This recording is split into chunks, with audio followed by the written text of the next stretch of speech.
Good afternoon. My name is Robert Height, and I am a scientific journalist with the Fox News.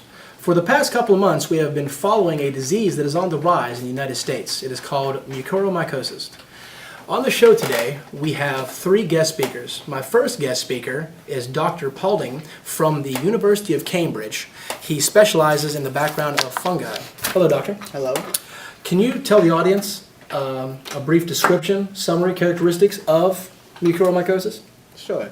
Well, mucormycosis is an infection by any fungi in the order known as mucorales. Now, mucorales is the largest and best known study of the Zygomyces fungi. Okay. Can you give us some characteristics of what it looks like? How can somebody see these? Sure. Now, these fungi are typically, imagine a Tootsie Roll. It's a long strand with a oval shape on the top of it. And then you take that Tootsie Roll and you multiply like share cells. So there's a thousand little Tootsie Rolls just everywhere, and that's how you'll mainly identify them. You may also know these as pin moles or bread moles. Mm-hmm. Yes. Where would somebody come in contact with these? How would we come in contact with them, and how are they transmitted? Well, you might see this fungi growing on your bread or your fruits. They are decomposers, so they tend to kill these things that they grow on. And we come into contact with them mainly by two areas. By pulmonary or sinus infection, which is inhaling these fungi spores, which leads to infection in the lungs, the eyes, the face, and in rare cases has been known to go to your central nervous system. Yes. The other way of exposure to this is through an open wound. So any type of cut on the body or trauma to the body that exposes you, the fungi infection comes into you and will, again, carry those same diseases. I understand. What happens if we eat maybe a piece of bread or fruit that might have some of this fungus on it? It has the same results. You'll get the infection into your lungs and into your eyes and into your sinuses, your ears, your face. But when you eat it, it more does with your gastrointestinal system, correct? Yes, of course. Well, it starts there and lead up. Understand. What is the incubation period or timeline for this fungus? Incubation with mucormycosis has been known to be 2 weeks or more. 2 weeks or more? Mm-hmm. Okay. Thank you, doctor. Thank you.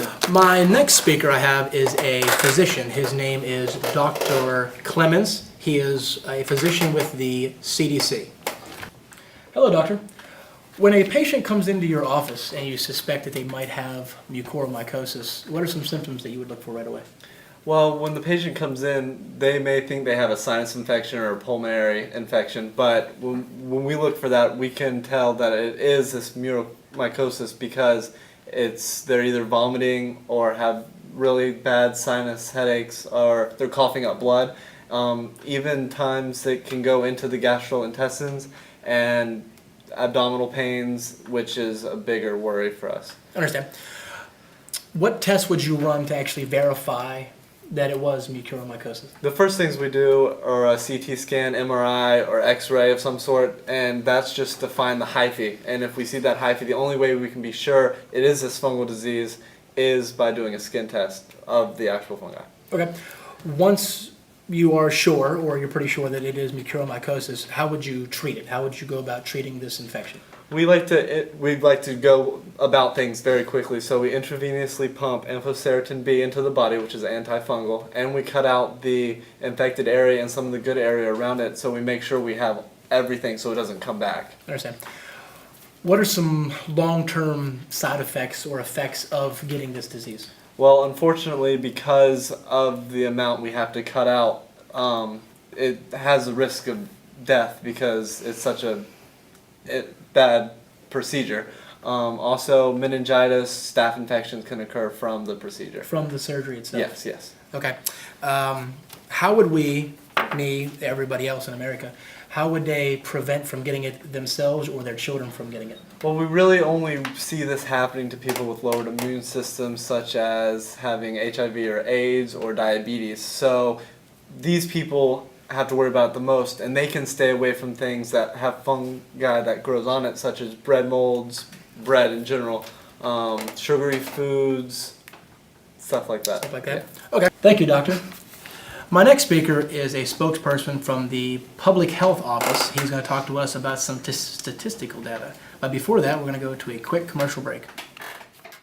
Zygomycosis overview. Zygomycetes have a wide geographical distribution. Zygomycetes are often found in decaying organic matter. Sporangiospores are released into the environment and then disseminate in the form of propagules, which can contaminate a variety of surfaces or be inhaled. In one of the classic forms of this disease, rhinocerebral zygomycosis, propagules are inhaled typically by a diabetic patient. The infectious particles cause a local infection and then invade the adjacent tissues, leading to life-threatening extension into the paranasal sinuses, the orbit, cranial blood vessel, and ultimately the brain. This form of disease has an extremely high morbidity and mortality and requires aggressive surgical and medical therapy. Okay. Good morning and welcome back. My next speaker I have is a public health officer. His name is Mr. Gutierrez. Hello, Mr. Gutierrez. How you doing? As a public health officer, you look at the city, state, country as a whole when it comes to outbreaks of diseases. Can you tell us some statistical background data on mucormycosis? Yes. Mucormycosis it's a fairly rare disease that's now on the rise due to all the HIV, AIDS, and also diabetes. We did have a study back in 2001 where 22 Americans did get infected from the mucormycosis. From that, about 25%, 85% of death rate. The 25% that we got was from any skin contact that we had, any cuts they might have. To the 85% also, there could be any pulmonary sinuses, inhaled into the lungs. Like Yes, that. understand. And we did have some cases also, like in Joplin, Missouri, where the tornado ravaged the whole town. And people there threw all the tornado and the wind everywhere. The people inhaled stuff like that. And almost like 1,400 people did get infected. Unfortunately, 3 did die from that. Another case also that happened in Japan and the tsunami. A tourist there from Australia did also get infected from the mycosis, and they found it in Australia. And they found that he did have mycosis. Unfortunately, he did survive from that, but they did find the mucormycosis. So he was infected with mucormycosis, Yes. but he did survive. Yes. Okay, thank you very much. Thank you, and that concludes our discussion today on mucormycosis.